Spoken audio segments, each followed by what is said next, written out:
अकबरुद्दीन ओवैसी ने एक बार फिर से 15 मिनट वाली बात दोहराई है, जिसको लेकर के विवाद खड़ा हो गया है। वहीं सीएम योगी आदित्यनाथ ने इसका जवाब देते हुए कहा है कि बटे थे तो कटे थे, अब एक हैं तो नेक हैं। कानपुर के तमाम लोग हमारे साथ मौजूद, उनसे बात करने का प्रयास करते हैं, जानने की कोशिश करते हैं कि आखिर वो क्या समझते हैं, इन दोनों बयानों के क्या मायने हैं। भाई साहब, आप बताइए, इन बयानों के क्या मायने हैं? 15 मिनट वाली बात फिर से एक बार कही गई। दरअसल ये सब लोग मनोरोग के शिकार हैं। ऐसे जितने भी लोग हैं, इनको एक बेहतरीन इलाज की व्यवस्था चाहिए, जो हम लोग आगे भगवान चाहेगा तो हो भी जाएगी। किस तरीके का इलाज मिलना चाहिए इन्हें? इनको जिस तरह का इलाज चाहिए वो उसी के लिए प्रयास में घूम रहे हैं, उनको इलाज नहीं मिल पा रहा।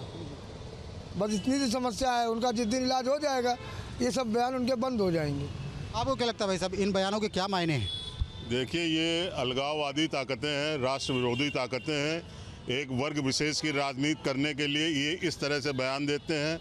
और जैसे इन्होंने 12 वर्ष पहले एक बार बयान दिया था हैदराबाद में, उसका मुंहतोड़ जवाब देश की जनता ने दिया था।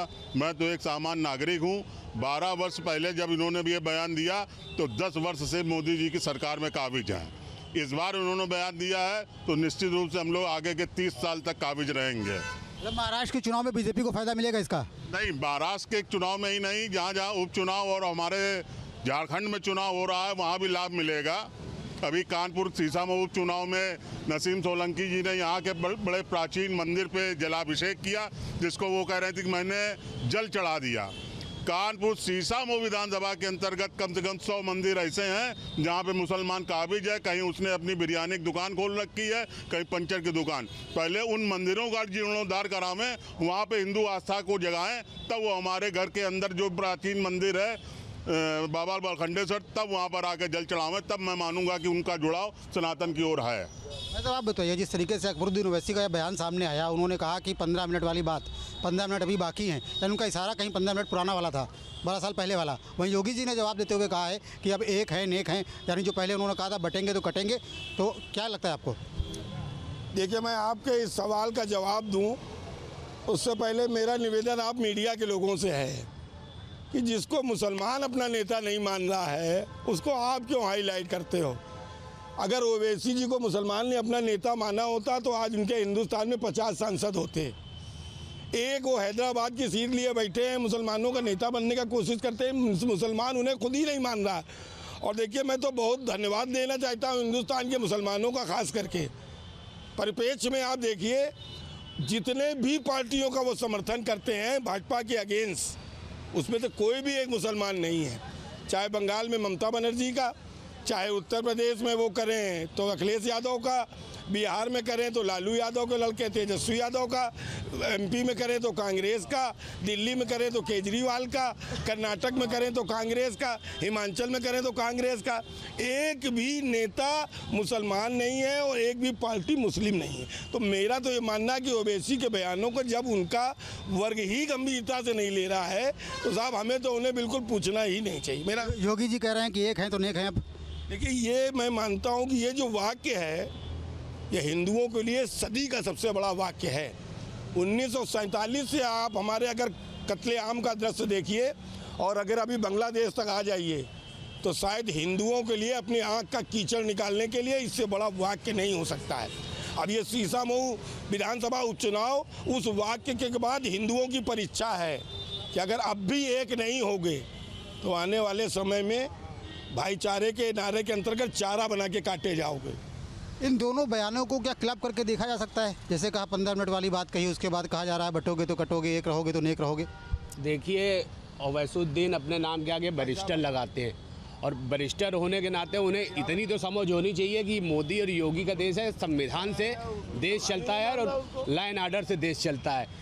ऐसी अलगाववादी ताकतें जो उनके साथ काम कर रही हैं, उस हिसाब से अगर ये बयान दे रहे हैं तो ये मोदी जी का देश और उत्तर प्रदेश में योगी जी का शासन है। यहाँ पे अगर इस टाइप की अगर बात करेंगे तो नहीं चलेगा। वो हिंदुओं को जो बटेंगे कटेंगे वाली बात चल रही है, तो हिंदुओं को उन्होंने सारी जातियों को जो बटी थी उनको कह दिया अब आप एक हो जाइए। जब वो एक हो सकते हैं, वो अपने चुनाव में एक होते हैं, खूब मिलता सब कुछ भाजपा से, उनको राशन भी यहाँ से उठाते हैं, आवाज़ भी यहाँ से उठाते हैं, आयुष्मान भी यहाँ से उठाते हैं और वोट देने की बात वो दूसरी पार्टियों को करते हैं। तो इसीलिए योगी जी ने ये भेजा है मैसेज कि बटोगे तो कटोगे। इसलिए हिंदू समाज जाग चुका है, उसने बांग्लादेश में और अन्य जगहों पे ये हरकतें देख ली हैं। तो इससे अब शीशामऊ विधानसभा का जो मुझे लगता है, मैं फील्ड में रहता हूँ तो देखता हूँ कि हिंदू अब भारतीय जनता पार्टी के साथ है। वो कोई यादव नहीं है, कोई शुक्ला नहीं है, कोई ठाकुर नहीं है, कोई कुछ नहीं है, अब वो सिर्फ हिंदू है। मतलब क्या लगता है जिस तरीके से अकबरुद्दीन ओवैसी का बयान आया, उसे किस नज़रिए से देखते हैं लोग अब? देखिए, ये 12 साल पहले भी एक इन्होंने इसी तरह का उद्बोधन किया था, उसका फलस्वरूप इन्हें 2014 के परिणाम में मिल गया था। इनके इस तरह के बयान जो है कहीं ना कहीं हमारे जो हिंदुत्व के लोग जो सोए हुए होते हैं उनको जगाने का काम करते हैं। और जिस तरह से बयानबाजी हो रही है तो अब शायद जो वो निकल रहा है बयान कि बटोगे तो कटोगे, उसमें बल मिल रहा है और हिंदुत्व जागृत हो रहा है। मुसलमानों को जो इस तरह से ये बताते हैं कि तुम 100 करोड़ हो, हम 25 करोड़ हैं, 15 मिनट पुलिस हटा देंगे, उसका जवाब ये मिला था कि जब चुनाव के परिणाम आए थे तो ये अस्पताल जा रहे थे, व्हील चेयर पे बैठे हुए इनकी पोस्ट वायरल हुई थी। तो अब की बार देख लीजिए कहीं ऐसा ना परिणाम आए तो कहीं आप स्ट्रेचर में लेके इनको शमशान घाट की तरफ ना जा रहे हो, तो ये भी हो सकता है कब्रिस्तान में दफन होने के लिए भी जगह ना मिले इनको, इसका भी इनको सोच लेना चाहिए। महाराष्ट्र चुनाव में क्या इस बयान का नुकसान होगा? किसको नुकसान फ़ायदा होगा? महाराष्ट्र चुनाव में जो इन्होंने बयान दिए हैं, मेरे ख्याल से कभी ये मिलकर चलने वाली बात ना कभी करी है और ना करते हैं। ये हमेशा अलगाववाद वाली राजनीति करते हैं और हमेशा लड़ाने की बात करते हैं। तो मैं तो इसलिए ये कहना चाहूँगा कि योगी और मोदी की सरकार के आने के बाद ये सब बौखला गए हैं और इन लोगों को यानी कि राजनीति के तौर पे ये लोगों को भड़काने का काम कर रहे हैं और बीजेपी को भड़काने का काम कर रहे हैं कि आपस में विवाद हो, जिससे कि लोगों का डिस्टर्बेंस बना रहे। और चूँकि ये सरकार को देखते हुए इनकी एक पक्षी राजनीति रहती है कि मुस्लिम वर्ग को भड़काएं और उन पर काबिज रहें और उनका विवाद चालू करें। इसलिए बाबक सरकार में एक रहेंगे और सब एक हैं और एक होकर के चुनाव लड़ाएंगे। उपचुनाव में ये मैसेज दिया जाएगा, जनता भाजपा के साथ है। क्या लगता है भाई साहब, जनता भाजपा के साथ है या इस बयान का कुछ फ़र्क पड़ेगा? मुसलमानों में कितना फ़र्क पड़ता है वो देख रहे हैं इसका? जनता बिल्कुल सरकार के साथ में है। और अभी आपने पिछले दिनों में जम्मू कश्मीर का चुनाव देखा है। जम्मू कश्मीर के चुनाव में किस तरीके से मोमडन समाज ने, मुसलमान समाज ने किस तरीके से सबसे ज़्यादा बीजेपी को समर्थन किया है, ये सबने देखा है कि सबसे ज़्यादा वोट बैंक जो है वो बीजेपी को मिला है। 100% ये लोग परेशान हैं और इस तरीके के उल्टे सीधे बयान करके मुसलमानों को अपनी तरफ खींचने का प्रयास करते हैं, जबकि योगी जी के नारे के हिसाब से सब भारत एक साथ चल रहा है। तो कानपुर के लोग हैं, कानपुर के लोगों ने अपनी राय बिंदास तरीके से रखी। तमाम लोगों का कहना यह है कि AIMIM के जो नेता हैं वो इस हैसियत में नहीं है जिनके बयानों को गंभीरता से लिया जाए। वहीं तमाम लोगों का कहना यह है कि जब वो इस तरीके के बयान देते हैं तो वो जिस दल, जिस संगठन को सपोर्ट कर रहे होते हैं उसका ही नुकसान होता है। राजधानी लखनऊ में सियासी चौक में इस बार का मुद्दा है कि मुख्यमंत्री योगी आदित्यनाथ ने एक बात कही कि बटेंगे तो कटेंगे, और फिर उसके बाद उन्होंने हाल ही में एक जनसभा में कहा एक रहेंगे नेक रहेंगे। कहीं ना कहीं योगी के इस नारे का अगर हम कहें तो देश भर में असर भी हो रहा है और सुनाई और दिखाई भी पड़ रहा है। उन्होंने इस नए नारे को भी आवाज़ दी है कि एक रहेंगे नेक रहेंगे। और साथ में MIM के एक पुराना बयान तो हम लोग जानते हैं, उन्होंने भी कहा कि 15 मिनट का रिश्ता उनसे दूर नहीं जा रहा है। जब उन्होंने एक बार जिक्र किया था MIM के ओवैसी के भाई हैं, वो ठीक ही 15 मिनट के लिए कहते हैं। एक बात उदाहरण के तौर पर, एक गांव में 1000 बस्ती 1000 युवक हैं और 10 डकैत आते हैं, तो वो 10 डकैत क्या करके आते हैं कि तुम कमज़ोर हो कि हम कमज़ोर हैं। 10 डकैत बहुत हैं और वो 1000 हल्के हैं। यही हालात उनकी है। जंगल में हिंसक जीव होते हैं तो जो जितना हिंसक है वो वही दूसरों को भयभीत कर लेता है, पूरे जंगल के कंचों को। तो ये हिंसकता की भावना है, हिंसक भावना से ग्रस्त और हथियारों से लैस पूरी ट्रेनिंग, पढ़ाई लिखाई माने जीरो, कुछ नहीं ट्रेनिंग। तो फिर मोह और मद का अर्थ क्या है लगा लो यहाँ। मोह और अहंकार जब दोनों मिल जाएं तो फिर उससे बड़ा फिर आतंक और कुछ हो ही नहीं सकता है। मदमोह महाममता रजनी, ये शास्त्र की बात है। मदमोह महाममता रजनी तम पुंज दिवा करते जनी, भगवान को कहा गया। मदमोह महाममता रजनी, मद और मोह में जैसे मोहम्मद का नाम मोहम्मद रखा गया, तो मैंने नाम पर पूरा सारांश सभी पैगंबरों के के माइंड के पीछे प्रेरक शक्तियों को 12 साल तक खोज डाला। अब एक बात बताइए, जिस तरीके से योगी जी ने नारा दिया कि एक रहेंगे नेक रहेंगे, और उधर MIM के ओवैसी के भाई उन्होंने एक 15 मिनट का जिक्र किया था और फिर 15 मिनट का जिक्र करते हैं, तो आपको लगता है कि क्या यही सब माहौल है?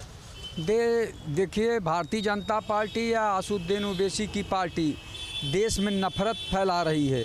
ये गंगा जमुनी तहजीब का देश है। यहाँ प्रेम रहते हैं लोग, यहाँ अहिंसा के पुजारी लोग रहे हैं, कबीर तुलसी जी रहे हैं, तमाम लोग यहाँ रहे हैं। तो इस तरह की जो भाषा बोली जा रही है, एक तरफ से लोग नफरत फैला रहे हैं देश में, और कुछ नहीं है। केवल जो है लोग लाशों पे जो है सत्ता पाना चाहते हैं। ये बहुत बड़ा दुखदाई है। ये लोग विकास के नाम पे वोट नहीं मांग रहे हैं, शिक्षा के नाम पे वोट नहीं मांग रहे हैं, बेरोजगारी ख़त्म करने के बात पे वोट नहीं मांग रहे हैं, स्वास्थ्य शिक्षा सुरक्षा पर जो है वोट नहीं मांग रहे हैं। बस ये लोग केवल नफरत फैला रहे हैं कि कोई कहता है कि बटोगे तो कटोगे, तो कोई कहेगा कि जो है 15 मिनट का समय दीजिए सब फैसला हो जाएगा। तो ये क्या है? ये नफरत है। भारत जो है देश गंगा जमुनी तहजीब का देश था, यहाँ बड़ा अमन चैन था। लेकिन ये तो सरकार ऐसा हो गई है कि जैसे अंग्रेज़ों से भी बड़े तानाशाही सरकार हो गई है। अंग्रेज़ों के ज़माने में सुना था कि मिदनापुर में 3 DM की हत्या हुई थी, 3 IASों की हत्या हुई थी, तब भी इस तरह का कांड नहीं हुआ था। न किसी का घर जलाया गया, न किसी के परिवार को ले जाके अंग्रेजों ने प्रताड़ित किया।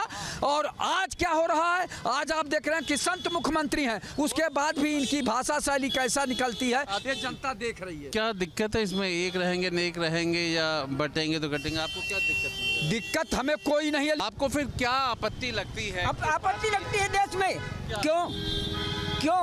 क्यों ये नफरत का बीज हिंदू बो रहे हैं, या हिंदुओं को प्रताड़ित किया जा रहा है तब नफरत में हिंदू मजबूर में कर रहे हैं? इसके 2 शब्द हैं, नफरत हिंदू। गुस्सा आ रहा है भाई मैं हम गुस्सा इस बात को आ रहा है, नफरत नफरत नफरत बार जौन गंगा जमुनी संजीव है, नफरत को नफरत बताए। कश्मीरी पंडित नफरत कर रहे हैं क्या? तो उनको चलो बसा दो, नफरत खत्म करा देंगे। शांति से रहो, मिलजुल कर रहो। हम भी कहते हैं हम सब हिल मिल कर रहना सीखो। मैं भी इसका पक्षधर हूँ, सब हिल मिल कर रहना सीखो, लेकिन अन्याय न करो। तो आपको गुस्सा क्यों आ रहा है? गुस्सा इस बात पर आ रहा है जो बार मीडिया पर हम सुनते यहाँ थक गए, नफरत नफरत नफरत नफरत। तो नफरत से नफरत है, नफरत न करें तो नफरत ही ना हो। कौन सही कह रहा है इसमें? 15 मिनट कहते हैं हटा लो, वो आपको ठीक लग रहा है? वो हमें तो ठीक लग रहा है। वो अब वही नफरत की बात वो नहीं कर रहे हैं, वही नफरत की बात मैं कर रहा हूँ कि वो गलत कह रहे हैं। ऐसा नहीं कहना चाहिए। अगर 15 मिनट के लिए वो अगर मिल्लत की बात करते तो हमको भी खुशी होती। एक रहेंगे नेक रहेंगे, एक रहेंगे नेक रहेंगे, बिल्कुल सच है, सच है। क्यों भाई, क्या कहेंगे आप?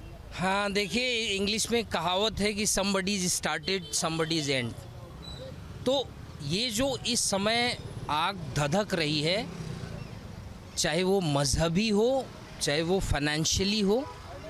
आज देखिए ट्रंप की सरकार बनी और उनका भी सीधा यही इशारा है कि I have clear issue with the security. तो किसी भी देश के लिए सबसे बड़ा लोकतंत्र वही होता है जहाँ पे लोग मिलजुल के रहें। अगर इस तरह की कोई दूसरे अपोनेंट्स में भड़काऊ भाषण अगर देता है, तो जो प्रोटेक्टिव पार्टीज़ होती हैं वो हमेशा से अपने लोगों को प्रोटेक्शन के चलते स्टेटमेंट्स देती हैं। आपको लगता है कि ये जो भाषण का स्टार्ट हुआ है, पहले योगी जी ने कहा कि बटेंगे तो कटेंगे, वो भी देश भर में घूमा, अब वो कह रहे हैं कि एक रहेंगे तो नेक रहेंगे। महाराष्ट्र में वहीं पे MIM के भाई जो ओवैसी के हैं अकबरुद्दीन, उन्होंने 15 मिनट वाली बात फिर एक बार जिक्र में ला दी। तो आखिर क्या है?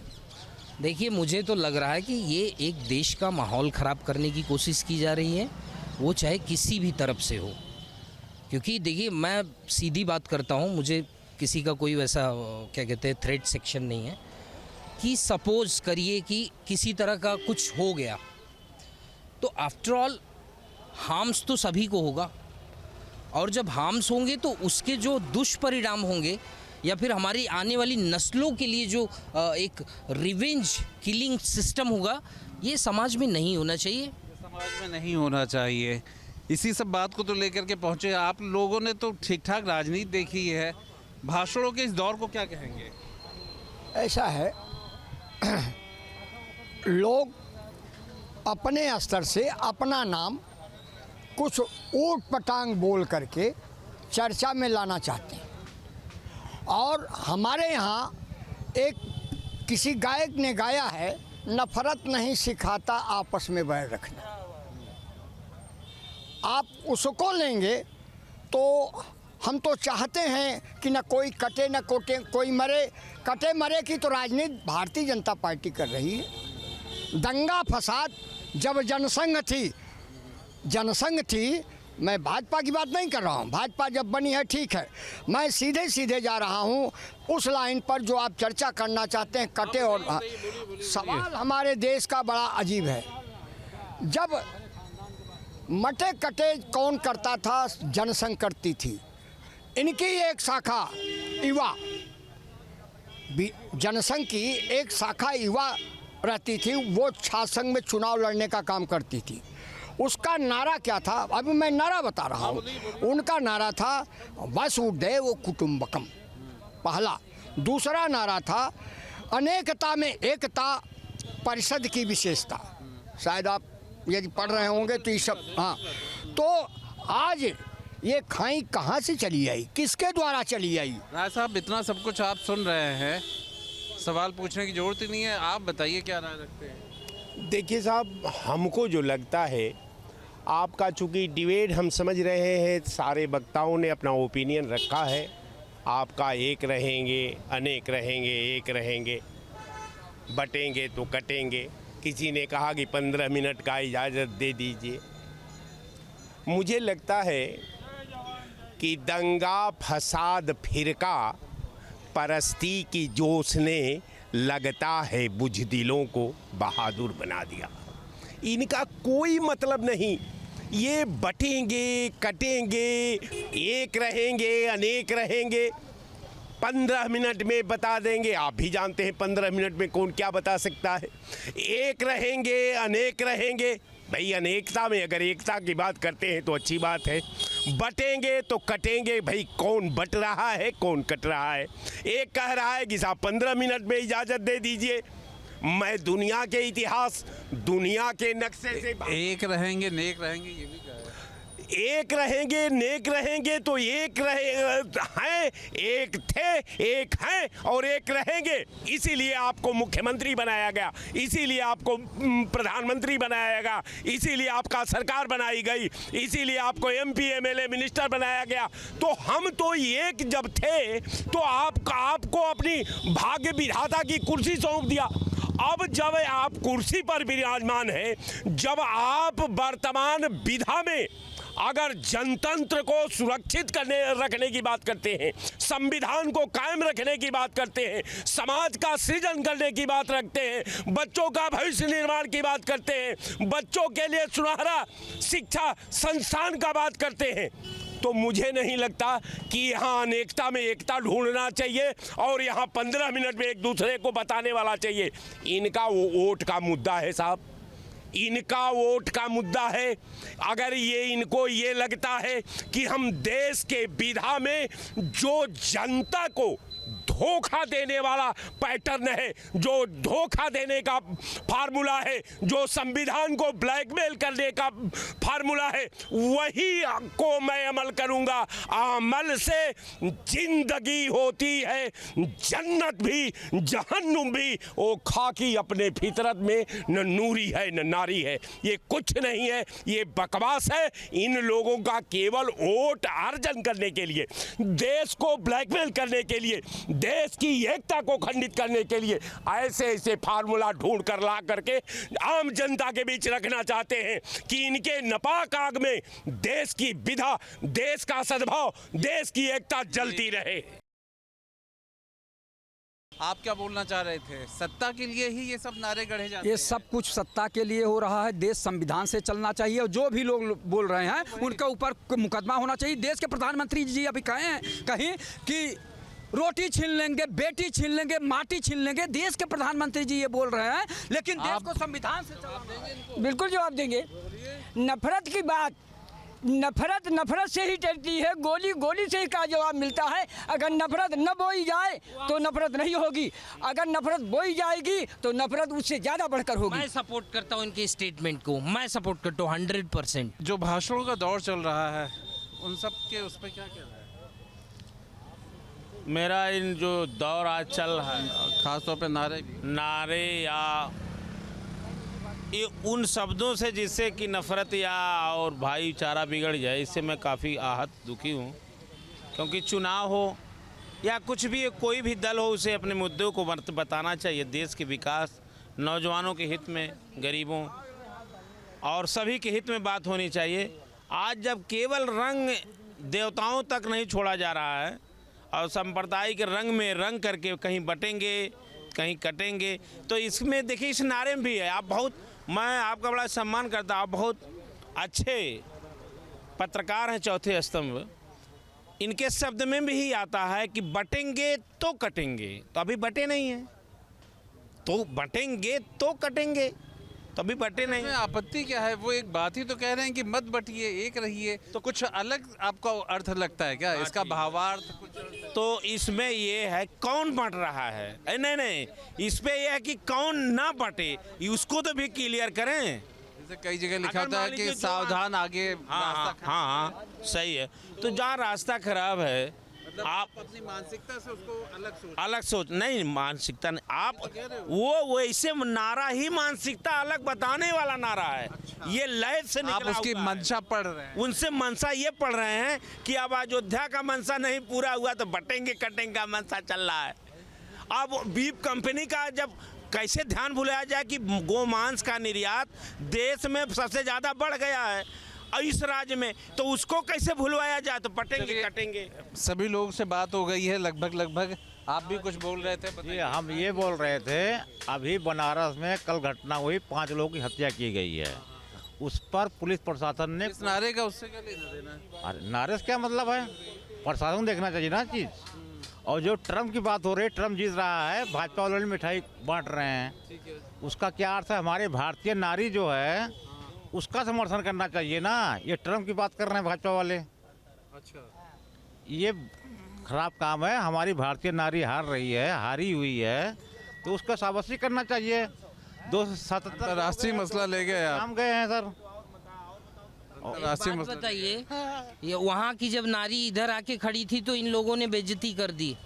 अब यहाँ की नारी जब वहाँ खड़ी हुई तो वो जैसा करोगे वैसा भरोगे, लिख के ले लो। भारतीय है ना वो, आप भारत के हैं नहीं, आप भारत के हैं नहीं। जी भी तो इटली की थी। देश पे आ जाएं, देश पे। सोनिया गांधी जी भी तो इटली की थी। फाइनली इस बात ये बात को समझो। नारों के इस दौर में नारों के अर्थ निकाले जा रहे हैं। उन्होंने भी वहाँ किया था। जो नारे के दौर चल रहे हैं उसमें भी अर्थ निकाला जा रहा है। कहाँ तक सही है या कहाँ तक जाएगा? देखिए सर, मैं एक चीज़ सीधा बोलता हूँ, क्योंकि आज के ज़माने में जो लीडरशिप है वो अकॉर्डिंग टू डिमांड नहीं है, क्योंकि समय बहुत आगे बढ़ चुका है।